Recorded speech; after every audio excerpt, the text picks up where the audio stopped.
Good evening, Kenton community. My name is Sabatino Samato. I am your superintendent, and thank you for joining us for this parent forum.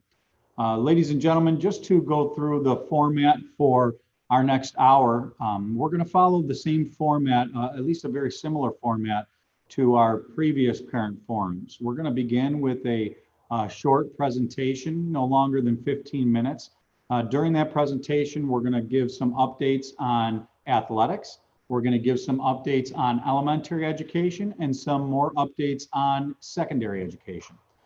From there, I'll come back to the screen and I'll answer some of the questions and give a little bit more deeper detail on some of the questions that are being asked. Everybody, I believe almost everybody that is following us right now is on YouTube Live, and they are typing their questions in for us to look to answer. So we really appreciate your dedication. We appreciate your patience, and we hope that this turns out to be an informative evening for you. And without further ado, I want to start with our presentation. So I'm going to just begin and share my screen here.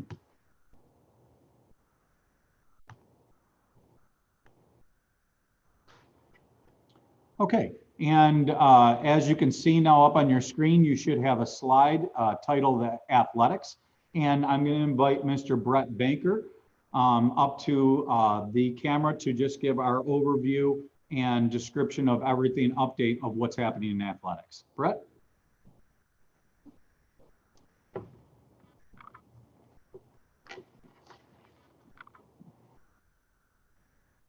Thank you, Superintendent Samato. I am Brett Banker, the Director of Health, Physical Education, and Athletics for the Kenton School District. As you probably are aware, New York State Public High School Section 6 and the Niagara Frontier League all released approvals for the following sports that began this past Monday, 9/21. Boys and girls cross country, golf, girls gymnastics, varsity field hockey, boys and girls JV and varsity soccer, and girls tennis. And again, those all began this Monday. There are still spots available for families that would like to have their student athlete try out. The Niagara Frontier League has moved girls swimming to March 1st. That was a league decision voted on by the 9 members of the Niagara Frontier League. New York State Public High School has also moved cheerleading, football, and volleyball to a March 1st start. Multiple factors steered Kenton to their decision point in terms of what sports to allow to be played in this fall. Our own experience, our data from private clubs and leagues that played on our facilities this summer. All sports that we approved are outdoors with the exception of gymnastics. Gymnastics is primarily an individualized sport, and they also have a facility that's conducive for social distancing. Strict sport-specific return to play protocols were also developed, and helping us develop those protocols was a health group. Niagara Falls Memorial Medical Center actually employs our athletic trainers, and they assisted us in developing those protocols. So they're very strict. All sports are 100% voluntary for your student athletes. The protocols and expectations that we set forth that I mentioned that are fairly strict, the trainer or coach will screen every athlete every day, and that includes temperature checks and the COVID questions that we all have become accustomed to answering. Masks must be worn at both practices and contests. Some sports will have mask breaks during competitions. All sports will have mask breaks during training. Each coach has been provided PPE. That includes masks, gloves, thermometers, and disinfectant wipes. New York State Department of Health guidance document came up with a rule that will cause some concern, and we're going to try and work with families through this issue, and that's the fact that they're only allowing 2 passes per student athlete that's participating in that evening's event. We will check you as they enter the lots, but we as a Niagara Frontier League, and again, New York State Health guidance document from the Department of Health has restricted us to 2 passes per student athlete. We need to work together on that. I know there'll be some frustration. Once you're in the park, we'll have restaurant rules, what we call restaurant rules. When families get to their location, you're allowed to remove your masks as long as there is 6 feet of clearance to the next family. We won't be using locker rooms this fall. Restrooms, however, will be open. I've visited 17 practices in the last 2 days. What I've tried to impart on the student athletes is the following: to be humble. Many of their classmates not only lost sports in the spring, but those same classmates returned for their senior year and may have lost a sport in the fall with swimming, volleyball, football, and cheer. We'd like our student athletes to check in with their friends to make sure they're okay throughout this difficult period. So be humble, be thankful for this opportunity. A lot of work went into this opportunity that started on Monday. Student athletes and families must commit to these strict protocols and support them. We're all one team, and we desperately want this to work for us in the fall. Feel free to email questions of concerns about athletics to me in the office. At this point, I'd like to introduce our Director of Elementary Education, Mike Muscarella.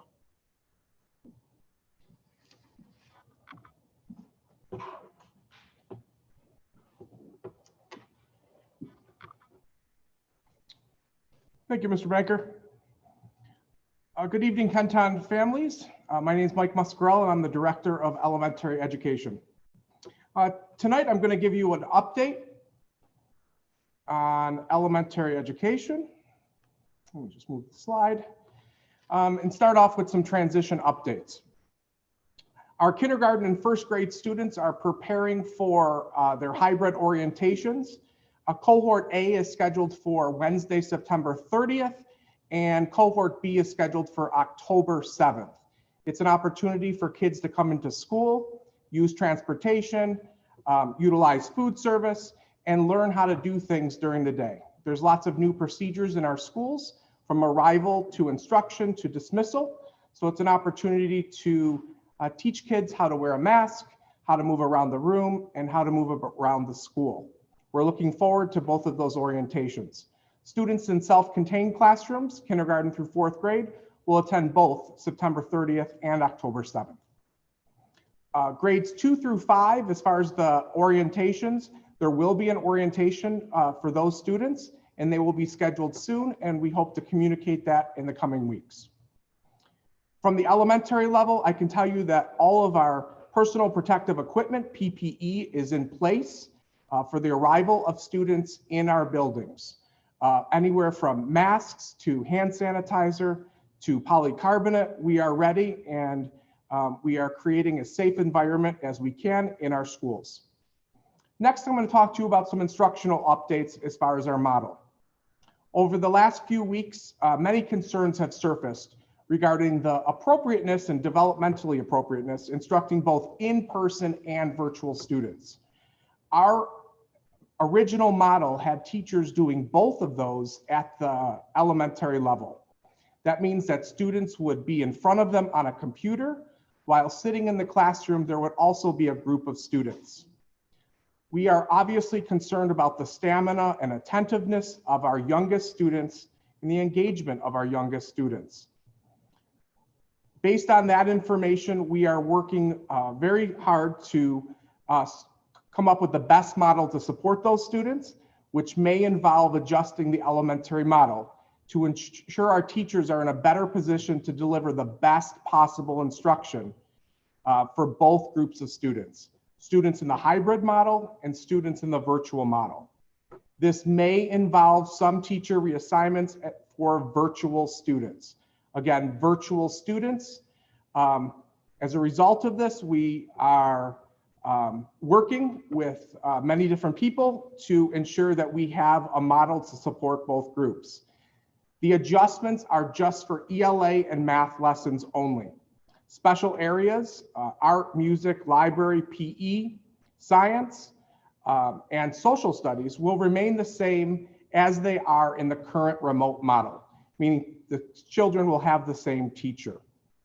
Again, we are working to ensure that we can instruct both the in-person and the virtual students, and it may involve some teacher reassignments to do that, to deliver the best possible instruction for differentiating for both groups.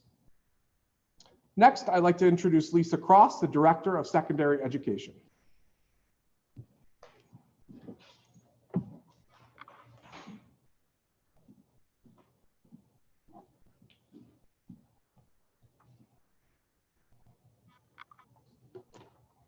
Thank Thank you, Mr. Muscarella. Good evening, families.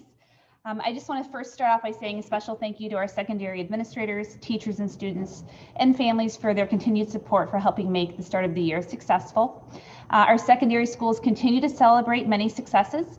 Our student attendance is steady, our technology access is equitable, and we've also had success with our modified 35-minute period schedule, which is providing predictability in the day. We listened to your feedback from the spring, and we believe we are on the right track. Looking into the future, if you take a moment to look at the slide I have here, at the secondary level, we're beginning to follow a phase and approach as outlined in this slide. Our self-contained students in grades 5 through 12 will return in person, well, actually our self-contained grade K through 12, but I'm specifically talking about 5 through 12, will return in person learning for 4 days a week starting October 13th. Letters with details will be mailed home on Monday, the 28th, to all families. Our self-contained students who have opted into the virtual learning that will continue through January 29th. They'll continue to log into their class in the same manner they're doing now with their same teachers. We've outlined some additional tools for success for our students, as you can see those on the following on the slide on the right. They include a planned orientation, which will occur on October 13th for all self-contained students. That will be our first full day of attendance for all of those self-contained students. Schools are also preparing signage in the classrooms as well as in the hallways to ensure social distancing for both our students and teachers and staff. All of our students and teachers will be wearing face masks throughout the day, and they also will have the opportunity for mask breaks throughout the day between classes and in transitions. One thing to note specifically is our students in 5 through 12 are expected to bring their Chromebooks back and forth from home and school. Those are now digital tools that are a very integral part of their learning. And our assignments will continue to be provided online. And in some instances, students may also be logging into some classes while on site. Just to note about our school buses, we've shared at various points that ridership will be decreased and students will have assigned seats on our school buses. As for our self-contained students' additional plan for the return to school, our teachers currently are working on various activities to ensure a steady return, as well as meeting their social and emotional needs.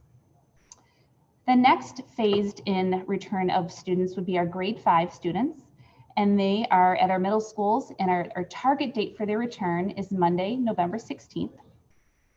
If you look at this slide, it kind of outlines the similar model that we've shared in various presentations about how the cohort learning or an instructional model would look.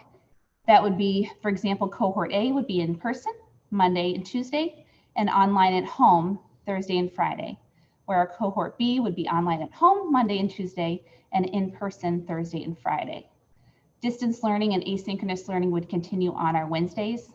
And for our full virtual students, they would be online at home Monday, Tuesday, Thursday, Friday.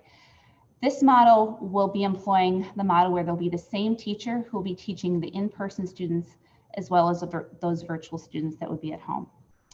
And then additionally, our next target date is our 6 through 12 student return to the hybrid model, which would be following a similar model as grade 5 with the outline that's presented on this slide.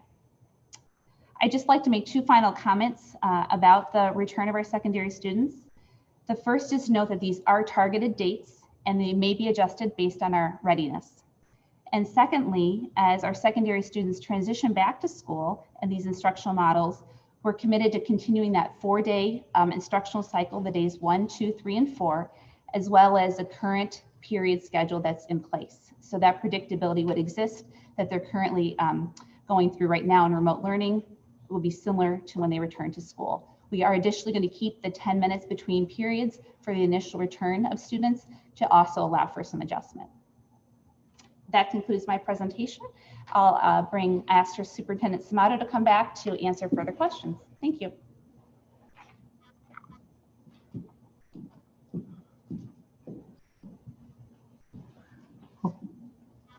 Okay, thank you, Ms. Cross, Mr. Muscarella, and Mr. Banker. I'm just going to stop sharing the screen here. Okay, and we should be back on. So just to give everyone, before we get even deeper into this, I want to thank everyone for all the work that they've been doing Folks, obviously there's a lot of questions coming in about the information shared. Just like everything else, there's going to be varied opinions on it. So I hope to explain as best as I can some of the thinking around all of this tonight, and we'll get to these questions. So everyone's aware, we're right here at Kenmore Middle and in our boardroom, and on the other side of me, we have all of our cabinet members, our department heads, all feverishly typing away to answer as many questions as they can in real time. Please, thank you very much for your patience. I appreciate, I just want to encourage everyone, even though there may be some things that are a little bit contentious, please everyone remain professional, and we will get to as many questions as we possibly can, and I'll address and give more detail. A special thank you to our buildings, our leaders and our teachers, and our families for all the hard work that you've been doing over the past several weeks. Parents, we know how much stress there is on you as a family, and we know that it never gets easier. So we really do appreciate all of your patience and understanding during this very difficult time. Folks, I promise you we are doing our best. Even as things change, or as things change in our, as directives come down, we are doing our best, and we're always going to share our best with you. So please be patient. Okay, with that, the format, we're going to go into answering questions, and we'll take about 15 minutes, 10 to 15 minutes on these different topics. And I'll talk about them directly to the community. We might throw some other things in there as maybe questions will bring us down some other avenues. So the first section that we're going to discuss is athletics. And a question that was posed is, why no girls swimming? And the answer given, girls swimming was moved to the spring by the Niagara Frontier League, which is the league Kenmore East and Kenmore West both compete in.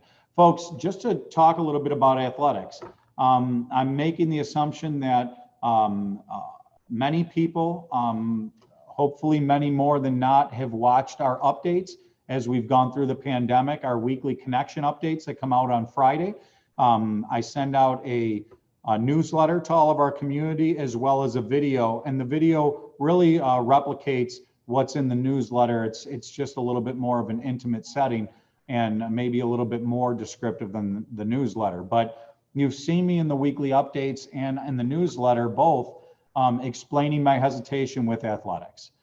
We have moved forward with athletics, and simultaneously there have been many changes to athletics. Some that have been statewide changes, and some that have been unique to the Niagara Frontier League. The long and short of it is that none of this is easy with athletics. So I don't want anyone to get the impression that now that we've begun tryouts and practices that we've gotten over the hurdle. Folks, I promise you when I say this, and Mr. Banker is very excellent. Our team of coaches are superb. And the expectations that we have of the players and the coaches can really be summed up in one word, and that's consistency. So the rules that are out there, the guidance that's out there, that's not just how we're starting and then we become lackadaisical. People will very quickly realize about me that is not the expectation or the way that I'm expecting that athletics will operate. We have to be consistent in the procedures. These were the procedures that convinced me to allow athletics to move on. These are the procedures that I've informed our Board of Education on and our families on. So the expectation is that we are following and remaining consistent with those procedures. And for our community, our coaches are really, really intensely going through the procedures and working very hard, folks. So thank you very much to everyone, and let's move on with athletics. Are there sports for elementary or middle school students? Answer, some middle school students may be able to participate in sports. Grade 7 students who attend middle school are able to compete at the varsity and JV level through the athletic placement process, the APP process. So also to be very clear, not to dance around this, modified sports for right now, for this season, are on hold. We are not doing modified. I can tell you that a majority of school districts are aligned with that thinking. Folks, the way that we're doing athletics aligns with our plan. We are phasing things in, making sure that things are working. I want to remind everybody that as challenging as all of this is, one of the biggest challenges during this time of COVID is that we are still in a pandemic. School districts are functioning under very strict guidelines and very strict regulations by both the Department of Health and our Center for Disease Control and our local Department of Health. And they've been so wonderful in collaboration with us and with school districts. But I can't stress enough, it's very easy once we get into the swing and routine of things that it's easy as adults, let alone children, to forget that we are functioning in a pandemic. Really the first time that any of us have gone through any of this. So please make sure you're insisting on consistency. Insist on consistency. And that's what we're looking for as we start venturing through our school year and starting and phasing in new things. What about modified sports? I already answered that one. Can you move back up, Frank? I thought there was one more question right there. Okay. Oh, okay. Why can other nearby districts start girls swim, yet Kenton can't? Discussing swimming, Mr. Baker, that was an NFL, right? As an NFL, the Niagara Frontier League, the league that we are part of, that was a decision that we're all in agreement with, that we moved swimming to the spring. Folks, but let me take a minute to just discuss this for a second, because I really think it's important that people understand and they start to consider and think of, not start to, I don't want to be insulting, but that people understand making our thinking audible to the public. Let's take swimming, for example. As much as swimming can be an individualized sport, here were some of the challenges. Swimming is indoors.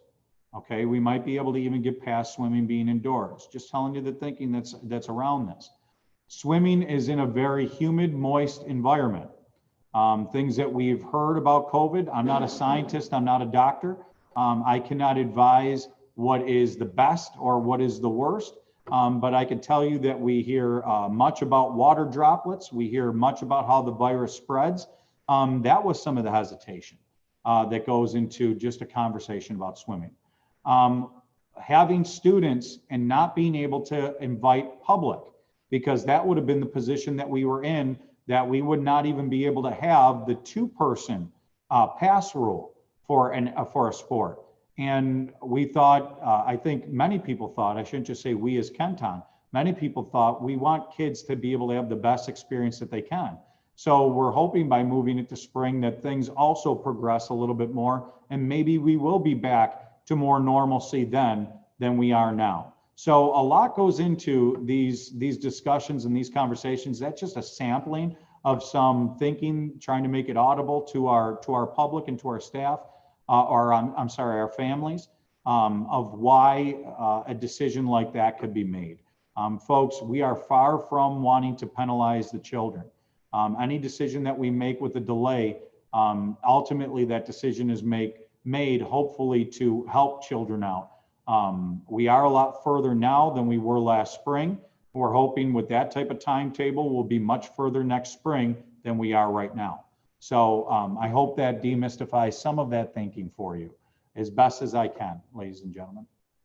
Okay, with questions, I think that was the end of a lot of the questions for athletics. So I'm going to move right on to elementary, yeah, for instruction now. Thanks, Frank.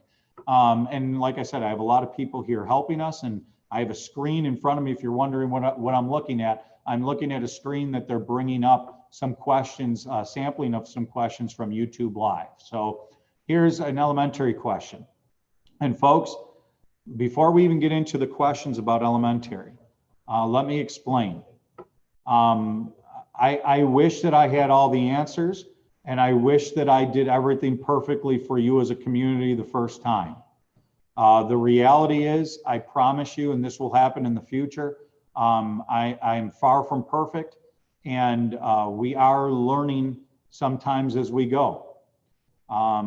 Me Monday morning quarterbacking myself, I wish that we would have had a little bit of a better decision on some of the components of elementary education prior to starting.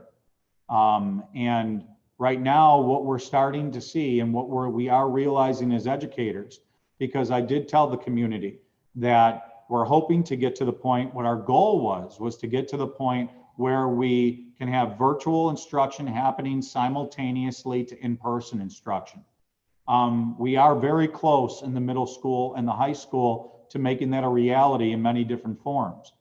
But the reality in the elementary grades, especially the primary grades, is that that is not a model for instruction. It just is not.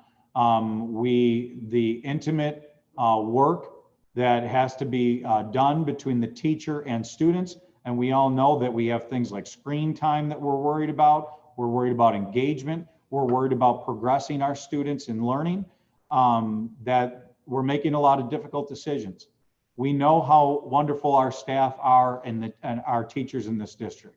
We know that the proposal that we're probably, if you're electing to stay in a virtual model, that we're probably going to have to change your teacher temporarily while you're in that virtual model.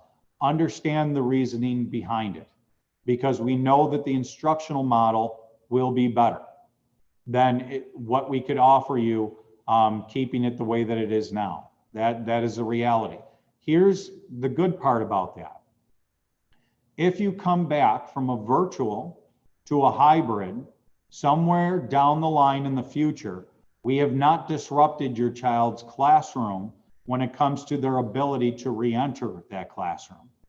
That we are hopefully that's how it's going to all flesh out here, but that's what we're very close to making happen.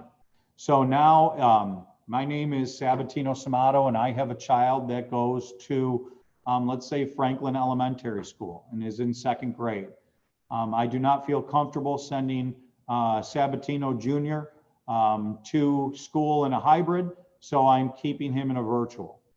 The downside is that, yes, the teacher for ELA and mathematics will change while I remain in the virtual. The upside is that when I do feel comfortable enough to send in that hybrid model, Sabatino Jr. will go back to his original classroom and his original teacher. Okay, that's what we're striving for right now. Please understand that instructional model that we're saying with the change of teacher would give very intimate time to those students that are virtual. It comes with its complexities and its downsides. Folks, we're trying to do everything also to make sure that we're running our school district very responsibly, that we cannot look to set up our school district for failure in the future. Eventually, we will be out of COVID, and we have to make sure that the system can still exist and continue on. So all of these challenges are happening simultaneously, and I do apologize. I take full responsibility to our community for any changes that we're making, especially at that primary elementary level. That's a bad, and people, if they're angry, should be angry with me about that. But our teachers, our administrators, our central office team are doing everything they can to make sure that we are looking at the best model for your children. And sometimes we're learning as we're doing as well. You've heard me say that phrase before. And we are learning as we do. And this is some of the learning that we've taken away from not only ourselves, but the research that we've done throughout our nation and what works best in a virtual learning environment, especially for those that are blending virtual with hybrid. So that's the overview. Let's get into some deeper questions. What happens on their off days? Example, if they are cohort A, what happens Thursday and Friday? And the answer, the plan is for students to be engaged in asynchronous instruction on the days in which the other group will be in attendance, because the teacher would be engaged with the other groups of students. So folks, let's dig a little bit deeper into this. The challenge with hybrid is that, sure, there is asynchronous instruction that is happening on the off days. The big benefit with hybrid is the full day in school with their teachers. So those 2 days a week that they are full days, especially at the elementary level, full days with their teacher in class, that is the goal, okay? Being able to have children having that intimate time, that one-on-one time, and sure, it's not as the days that we became so comfortable with that necessarily physical engagement that we would see in our primary classrooms, but the engagement that teachers are able to follow through with is much more intimate in a hybrid. I'm not gonna lie about that. I've never lied about that. It's the challenge of virtual, but we are doing the best that we possibly can. So sure, they will be in asynchronous on some days, but the makeup is that they're able to be in person for 2 of those days a week, and that's better than no days. So that's where we're going. And the fact that we're in a much different place, even 3 weeks later when well, really it's 4 weeks since I think we changed to that virtual model. Folks, our schools are ready, where schools are still, for example, polycarbonate being installed and things like that, they will be ready. Our level of readiness as a district, we would not be moving forward with even these orientations if we were not ready. So we are in a much better place, and we have learned also how to just do everything better. So kudos to all the team, and that gives you an update on that.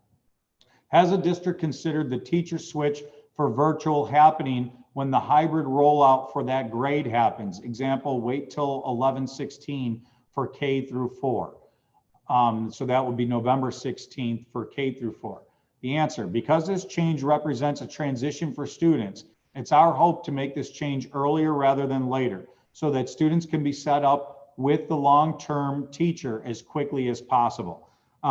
With this change of thinking, folks, sure, it's not easy for me to tell you any of this, or for any of our team to tell you any of this.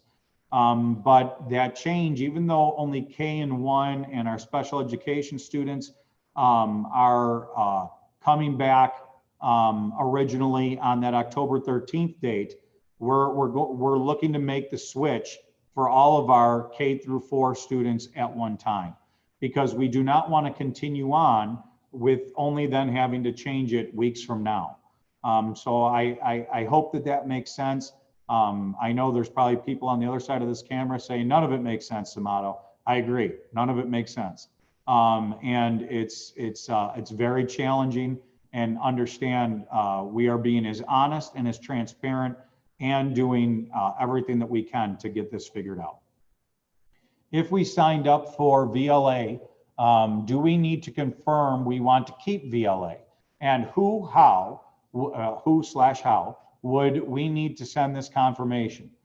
And parents who wish to remain, this is the answer. Parents who wish to remain with virtual learning do not need to do anything. Only those who want to switch to hybrid need to contact their school. Now, let me just clarify that a little bit further, and I'm going to ask those who are typing these answers to clarify this a little bit further. When we say VLA, we're talking about the folks, all the families, who committed to virtual learning through January when we originally thought we were coming back in hybrid. So please understand, this is not indicating that anybody who's in virtual right now, because everybody's in virtual right now, we're specifically referring to those families, those couple thousand students that had said, if you're in hybrid, we're staying in virtual, okay? Those are the ones, and if you want to remain in virtual, we already have your name down that you are one of the original virtual families, okay? The point is if you see now and you feel much more comfortable, because when we asked you to do that, that was August. Today is September 24th. I can't believe it. So if you're feeling much more comfortable as a family on September 24th than you were on August 24th, and now you're saying, you know what, Samato, we want our kids to come back in a hybrid. We're feeling good. We see much more of what's going on. Those families then are sending us something, hopefully by the end of the day tomorrow. That's what we ask people to do. Folks, if you need some extra time, send us an email, but we really need those numbers, okay, to be able to move forward. We're trying to stay ahead of this as we design this plane as we're flying it. We're trying to stay ahead of it as much as we can, okay? So that's why there was such a quick turnaround. And it just so happened to be that it did fall nicely as to when this parent forum was going to happen. So it did work out in our favor that way. So please, if you can, let us know by tomorrow. Only those original VLA families, if you plan to come back to hybrid. If we switch to hybrid, will our children remain with their current teacher? The answer is yes. Teacher assignments will only change for students who are participating in the fully virtual option, so those VLA students, so that they can have a dedicated teacher focused solely on students who are fully virtual. I hope that makes sense. Folks, this is not going to be the same for our middle schoolers and high schoolers. For our middle schoolers and high schoolers, we're hoping that we're going to be able to do more. That's how we've designed it with our fabulous teaching staff and our administrators, that we're going to be able to do more with our instruction, that we'll be able to keep students, no matter if they're in virtual or hybrid, in the same class. But as I explained to start off this section, for our elementary students, we have to have dedicated time, not just snippets of time, to kids. Kids and families deserve that. So as hard as it is to switch a teacher, and trust me, I am absolutely being smacked around for making that decision, I promise. But that's okay, because I'm making the decision based on what I know instructionally is going to be best for students. That is why that decision is made. So if they go back to hybrid, and at whatever point they go back to hybrid, even if it's in the future down the road, they would go back to their original teacher that they started this school year, or holding their seat in that classroom. How will the district help the students who are choosing the fully virtual option to be connected to their home school? So I'm going to answer this and then talk a little bit deeper about it. This is a priority for us. We will ensure there are strong, meaningful connections to the school. We are able to keep special areas, science, and social studies the same. So for those of you who this type of question may have caused some confusion, this is what we're referring to. In order to be able to staff this, there may be students from various classrooms that will be in a virtual classroom together with this, with this new teacher. Okay, that is so that we can actually do what we're planning out to do. Folks, I'm not going to cry poor. It's not my style to say, oh, you know, the sky is falling. But let me tell you, as school districts, what we're looking at right now, and this is not a slam on New York State. This is just telling you the facts that you've read about in the paper, that you've seen on television, that we know are as a district reality. We don't know what's going to happen for the rest of this year when it comes to our funding. We don't know if school districts may have to make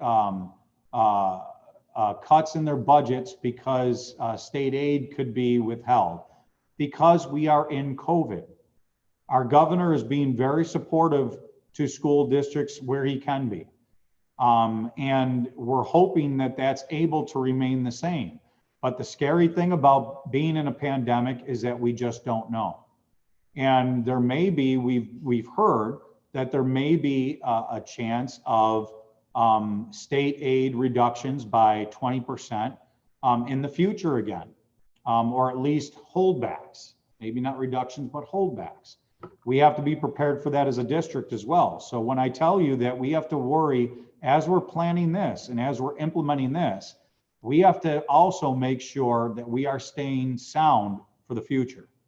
Kenton still has to be able to remain Kenton after COVID. That's extremely important for people to not forget. So please understand the decisions that we make today will impact our forever future. And that is exactly what we're looking at on a daily basis. We are proceeding cautiously, to say the least. So moving on from elementary education, as I said, more questions are being answered online, so continue to type your questions, but secondary instruction questions.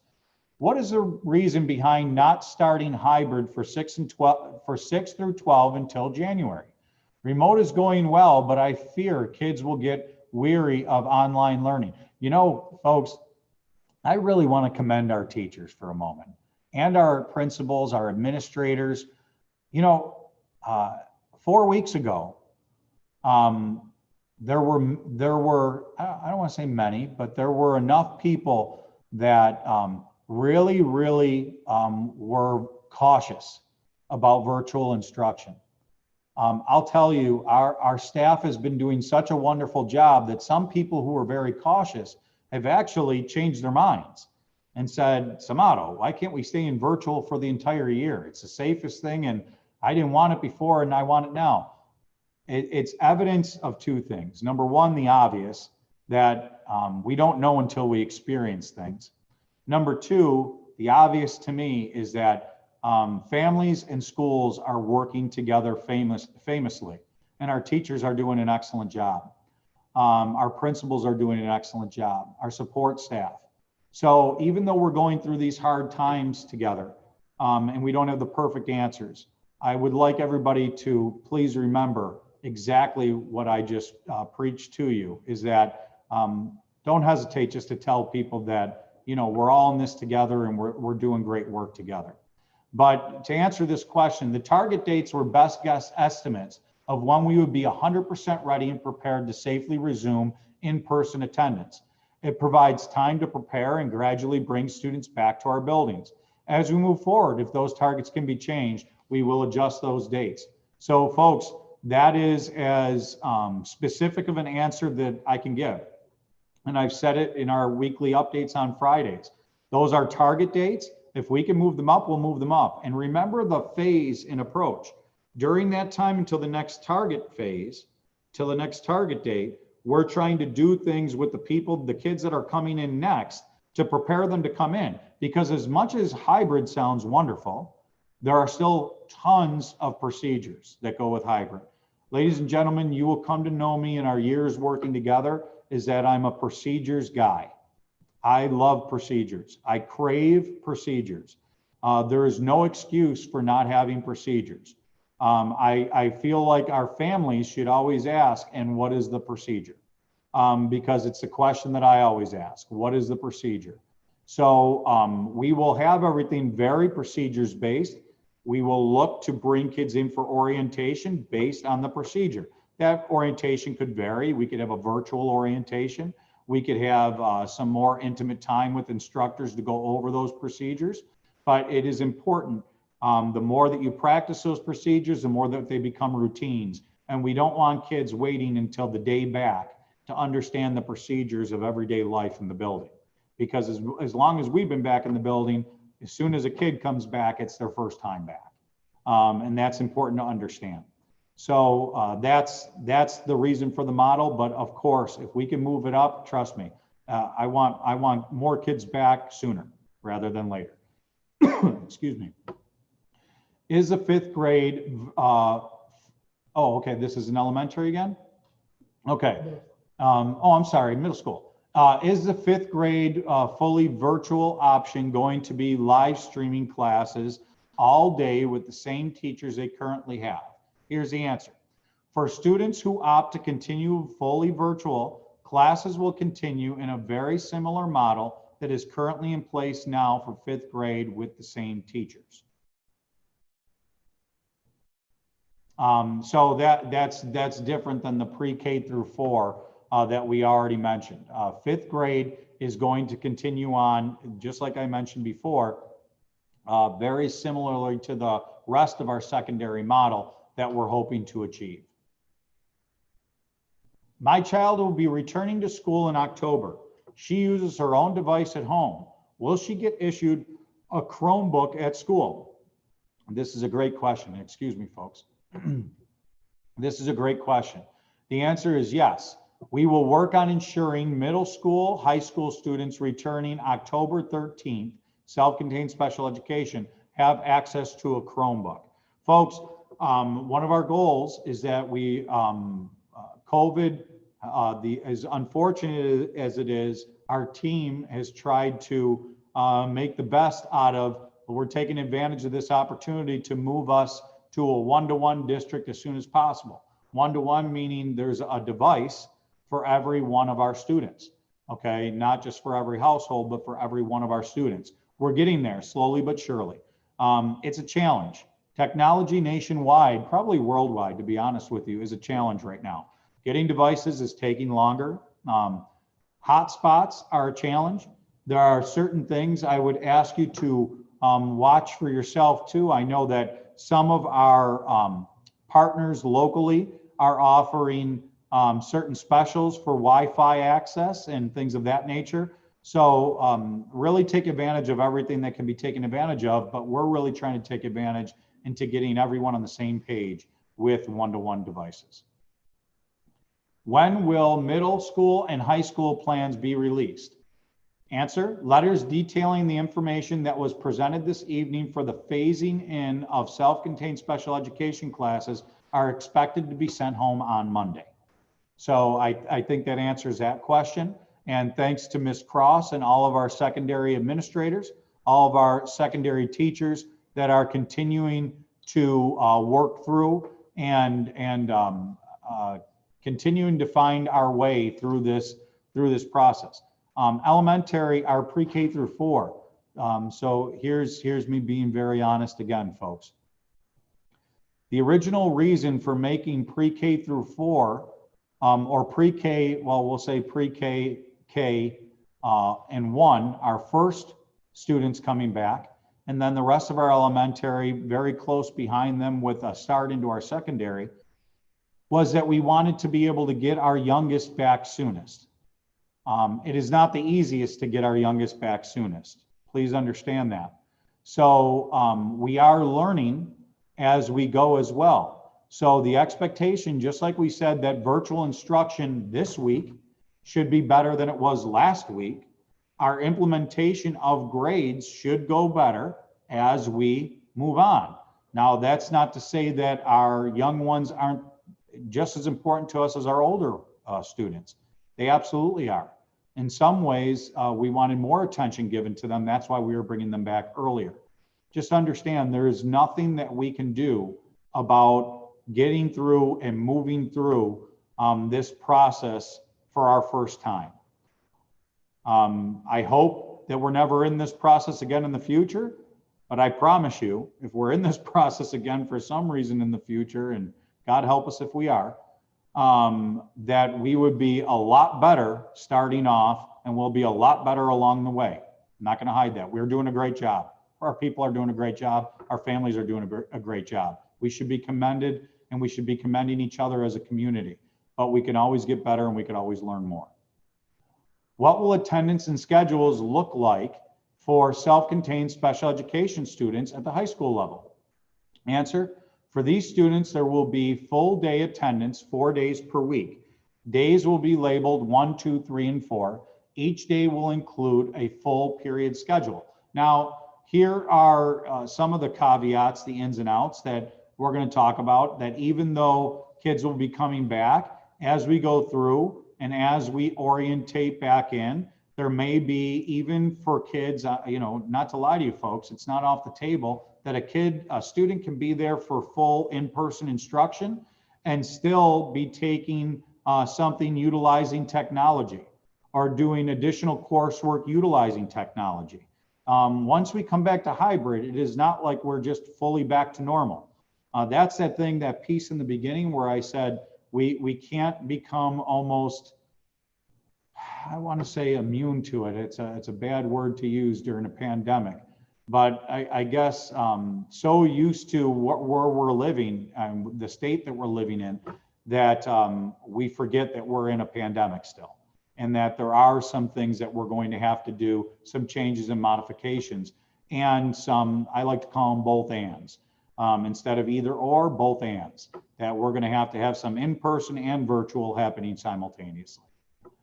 General instruction questions. So these are instructional questions, but they're more general. Are the kids being offered mask breaks? And if so, how often? Okay, so let's get into this one just a little bit, okay? Mask breaks, the answer, mask breaks will take place and will be scheduled by the teacher. Mask breaks will follow Erie County Department of Health protocols, no more than 9 minutes in duration.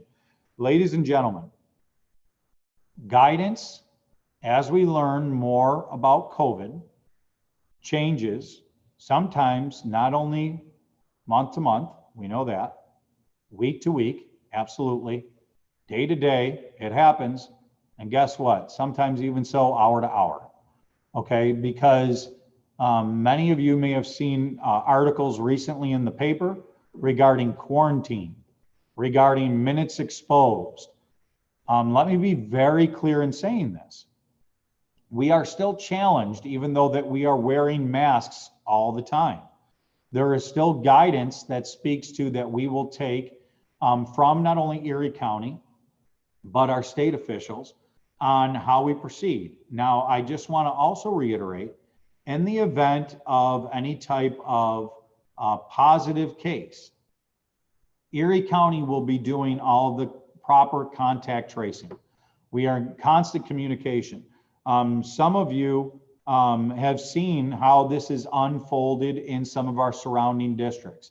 And I'm not going to promise you that anything will be any different in Kenton, because those districts are following the procedures, the regulations to the T from what I can see. For example, if somebody tests positive, we're contacted by Erie County tracers work with that person to understand everywhere that they've been, for the duration that they've been, for the contact that and who they've been in contact with, what did that contact look like, how long or how open, or was it indoors or outdoors? It's crazy. It's crazy. But they are doing that work, and we have to trust those contact tracers. And sometimes there are going to be some things that I don't understand, that maybe I might not even agree with. But that's where we're left right now, is that we are in a pandemic. We have to follow these guidelines. We have to cooperate with Erie County, and we have to make sure as a school district that we are playing well in the sandbox. And what that means is we're going to need your help. When we're coming back to school, we cannot have students not wearing masks. It is in the guidance, it's in the regulation, it's not a Sumato rule. So folks, we're going to need that. But what we do know, and what we are training teachers on, is mask breaks, pulling our mask down when it's appropriate and when we're directed to do so. We're getting some experience. Again, remember what I said about phasing into stuff. We're getting experience in athletics. We're getting experience in transportation. We're getting experience in the classroom. So all of this is happening and progressing as we're doing it. So I just want to be clear that there is no such thing any longer, because I saw one of these emails come to me today that why do they have to wear masks if they're 6 feet apart? Because that's what the guidance recommends. The guidance recommends that even when you are in that 6 feet of safe distance, that everyone is still wearing a mask. That's not a Sumato rule, not a Kenton exclusive.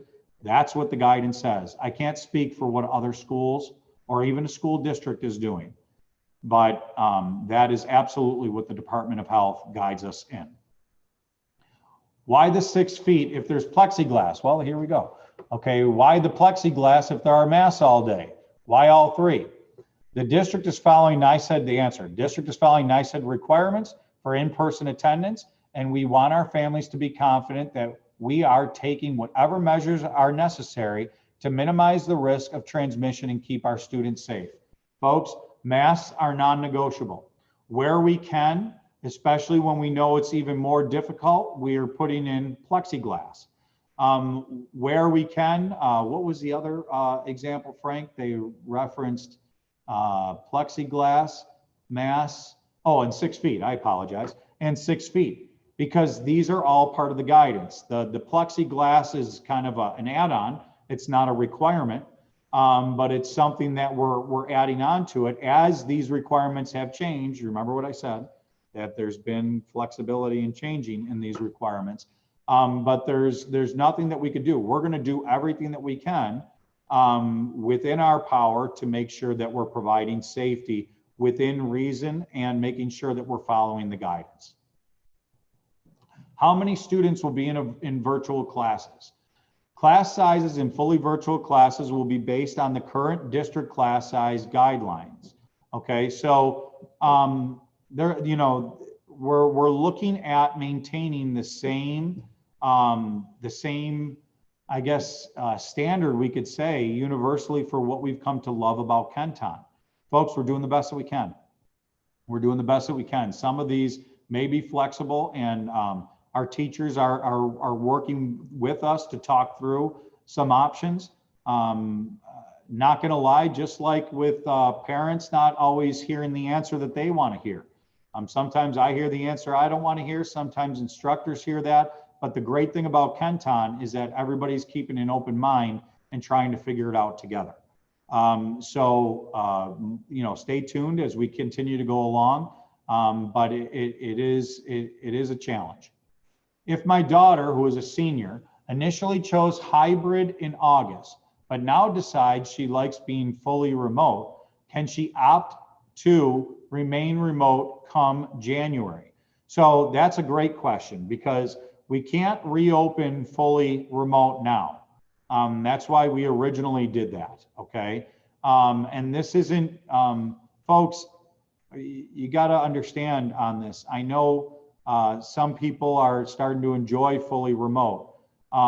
Education, and we're not able to, in education, continue on for years offering multiple different venues for us to attend classes, okay? A lot goes into this.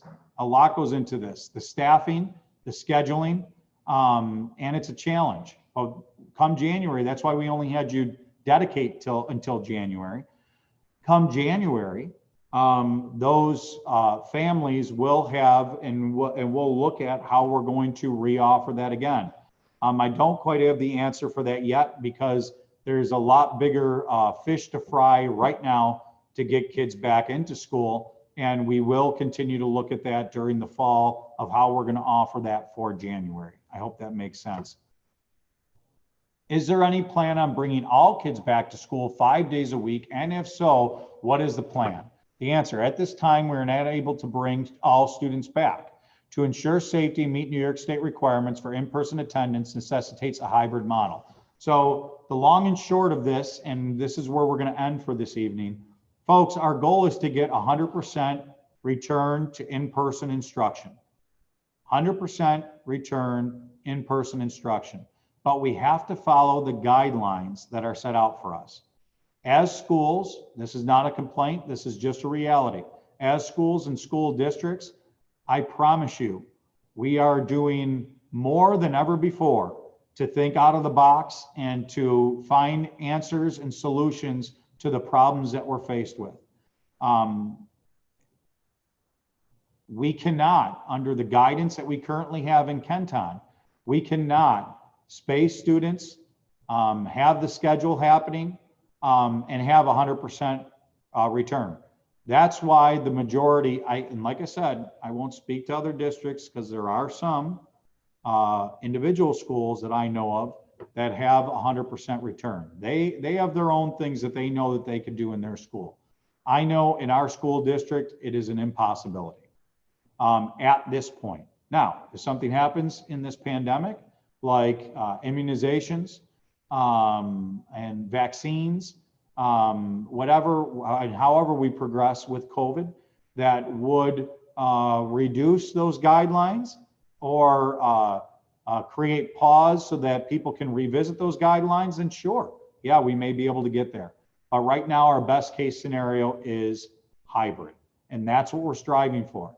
I do like virtual. There are components of virtual that I like, but we have to get kids back in school.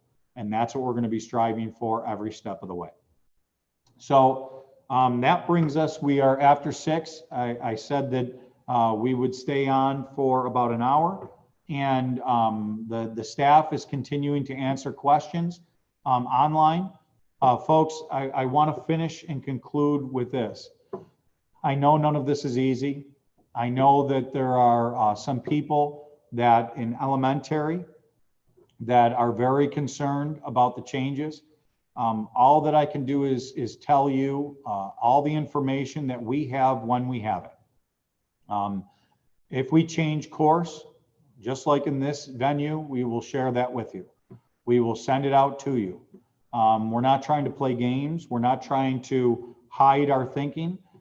We are sharing our best thinking with you at all times. And please, and I understand, and I really appreciate all of your patience. Please understand, you have a lot of people in Kenton, a lot of faculty, a lot of staff that are really working hard to do the best that they can by kids. We won't always have it perfect, ladies and gentlemen, but I promise you that we will always keep it in our heart and in our goal that we are doing the best by our community and by our children. With that being said, please stay tuned for our Kenton Weekly updates. They will continue to come out on Fridays every week. I will update the community as we progress along. We will have more updates on this elementary model, probably early next week, early to mid next week. There will be information on secondary coming out. You will continue hearing things about athletics. A special kudos to all of our departments, from buildings and grounds and technology to food service. Food service, where we have our new model of Tuesday and Thursday evenings from 4 to 7. That's working out much better, but I can guarantee you that's going to even continue to be tweaked even more. So please stay tuned, and we're going to do the best that we can. So thank you very much for being with us this evening. Please remain Kenton strong, Kenton proud, and together we will help move Kenton forward.